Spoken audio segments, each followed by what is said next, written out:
Attorney, need pa ba idaan sa barangay kung ang nangutang ng 3,000 pesos ay nagbayad ng talbog na tseke? Depende sa kung anong legal remedy ang gusto mong i-avail.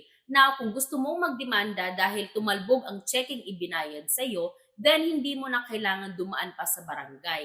Kasi ang pag issue ng tseke ng walang sapat na pondo or walang pondo at ito ay tumalbog, ito ay considered na violation of the Batas Pambansa bilang 22 or the Anti-Bouncing Check Law. So this is a criminal offense. So dahil criminal offense ito, hindi mo na kailangan dumaan doon sa barangay. Okay? Pero importante na magpadala ka ng notice of dishonor doon sa nag-issue ng cheque at importanteng ma-receive or ma-inform siya na yung checking issue niya ay walang laman at ito ay tumalbog at kailangan niya itong pondohan sa loob ng 5 araw. Dahil kung hindi, then pwede kang magsampa ng kriminal na kaso laban doon sa nag-issue ng cheque sa iyo.